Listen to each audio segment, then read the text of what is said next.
21 years, 34 tries, 0 wins. That's what one track had done to a driver who was supposed to own it. Tonight, that curse is dead, and the way it ended is going to make you rethink everything you thought you knew about legacy in racing. Matt Hirschman just won the Thompson 150 at Thompson Speedway Motorsports Park in Connecticut. It's his second NASCAR Whelen Modified Tour win of the 2026 season. Here's why that matters. Hirschman has been racing at Thompson since 2005. 34 career starts there. Until Wednesday night, he had never once found victory lane. He got around polesitter Austin Beers early, survived the race's only caution, and drove away with it. Beers finished second. Patrick Emerling, who'd won 3 straight, finished third and saw his streak snapped. Simple version, a 2-decade drought just ended, and it ended in dominant fashion. To understand why this win hits different, you have to understand what Thompson represents. This isn't just another stop on the schedule. Hirschman grew up around this place. His father, Tony Hirschman, won 8 modified tour races there, a legend in this series. Matt watched the greats of this sport, guys like Richie Evans and Mike Stefanik, dominate that exact asphalt when he was a kid. So when Matt started racing there himself in 2005, the expectation wasn't just do well, it was carry on a bloodline. Instead, he got humbled. His debut ended in a crash after 92 laps. Then it happened again and again.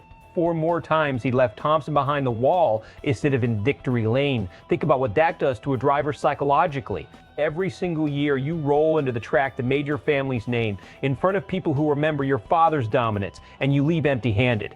That's not just bad luck. That's a mental weight that builds every single season. Slowly things started to turn. A top 5 in 2007, a runner-up in 2008. And over the last 3 trips to Thompson, driving for PD Motorsports, he kept finishing inside the top 5 close, but never crossing the line first. Wednesday, that pressure finally broke. Here's what separates this from a typical feel-good racing story. The way Hirschman won wasn't lucky. It was a statement. He was the only driver in the entire field to dip into the 18-second bracket during final practice.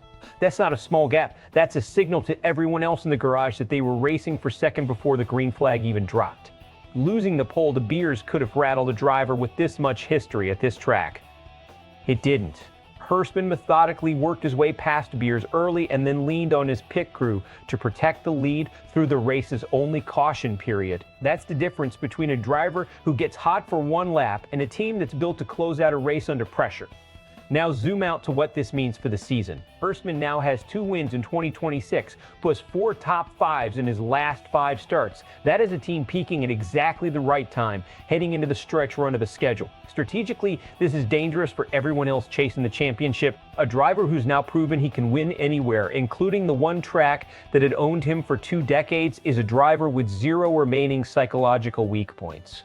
There's no track left on the schedule where his competitors can say he doesn't have it figured out there.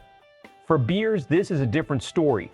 He's still searching for his first Thompson Modified Tour win himself, and he's now lost multiple races to Hirschman specifically. His team says they're rounding into their 2025 championship form, and the results back that up, but there's a real risk here. If Beers keeps running second to the same driver, that's the kind of pattern that can define or derail a season.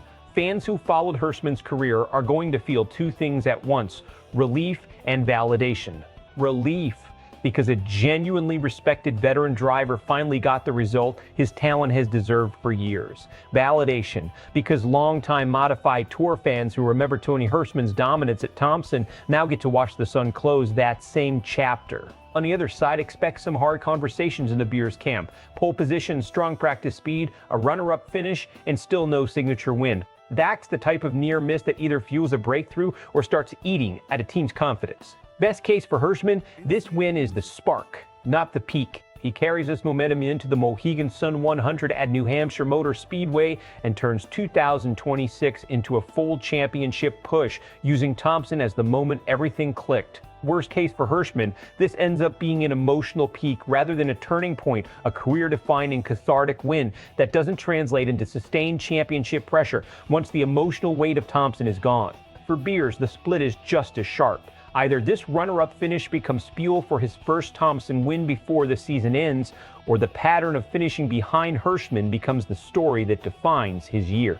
So here's the real question. Was this the moment Matt Hirschman finally arrived, or the moment his ceiling for this season got exposed? Drop your take in the comments.